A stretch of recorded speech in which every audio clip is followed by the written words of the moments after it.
Alors, première question très simple, je voulais savoir comment vous avez rencontré Emmanuel Mouret, comment s'est présenté à vous ce scénario. Très simplement, en fait, il m'a appelé, on s'est rencontrés, et puis j'ai lu son scénario, et puis ça m'a beaucoup plu, mais c'est vrai qu'en plus, Emmanuel, je ne le suis pas.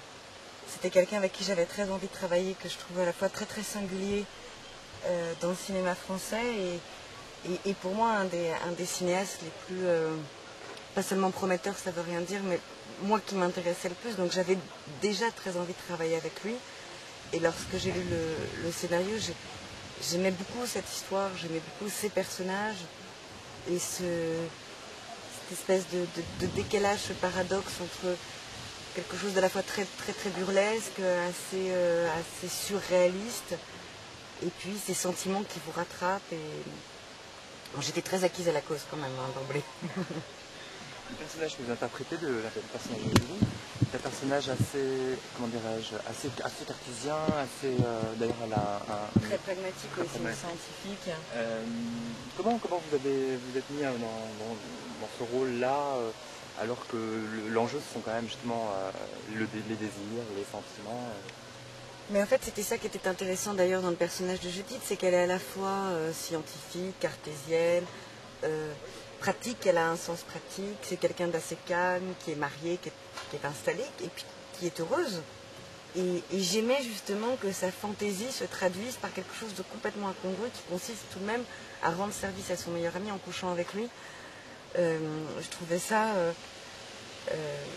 à la fois drôle, mais même plausible. Parce que je crois que les gens sont jamais d'une couleur. Et je sais pas, j'ai pas eu une préparation particulière, mais à partir du moment où ce qu'on va jouer fait sens, on le fait avec plaisir et avec envie et avec désir. Et il se trouve qu'en plus c'est un film avant tout sur le désir. Donc j'ai pas essayé de me dire est-ce que moi je ferais la même chose. Je trouvais que c'était très très très plausible. Donc c'est en ça que c'est de cette façon-là que je l'ai joué.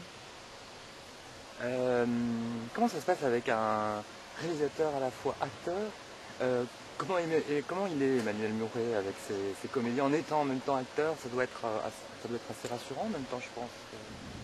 Oui, enfin moi au départ j'étais pas inquiète, mais je me demandais comment ça se passait justement quand un metteur en scène jouait la comédie. Sur le plateau ça se passe comment? Finalement ça se passe très simplement.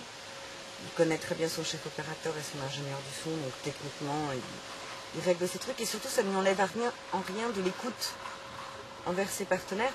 Et c'est une question à laquelle je ne peux pas répondre, parce que pour moi aujourd'hui c'est indissociable d'imaginer Emmanuel autrement qu'avec cette triple casquette. Je ne peux pas imaginer quelqu'un d'autre jouant le personnage de Nicolas, et je ne peux évidemment imaginer personne d'autre qu'Emmanuel mettant en scène ce film. Ça fonctionne, c'est simple.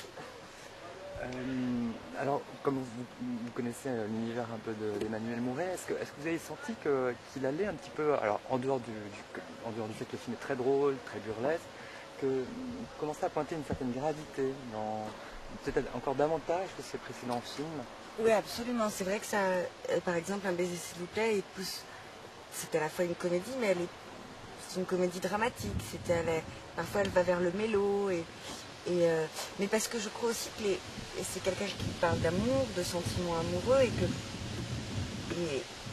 que c'est un incorrigible romantique. Donc forcément, il y a une gravité qui pointe, qui est là, parce que ça fait aussi partie du sentiment amoureux et de la vie.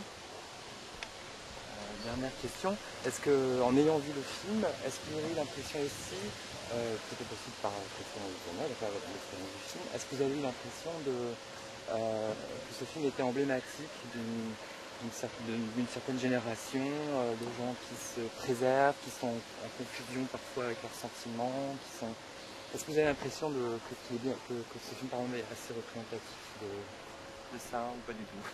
Non, oui, mais parce que je pense, enfin, j'ai pas du tout pensé à ce film d'un point de vue générationnel, mais je crois quand même que, qu'on le veuille ou non, quelle que soit la façon dont vit son affectivité, son rapport amoureux, il est au centre de toutes les questions. Et donc en ça, je trouve le film très réaliste. Mais je pense que je crois que la question du désir et la question du grand amour, elle se pose à tout âge.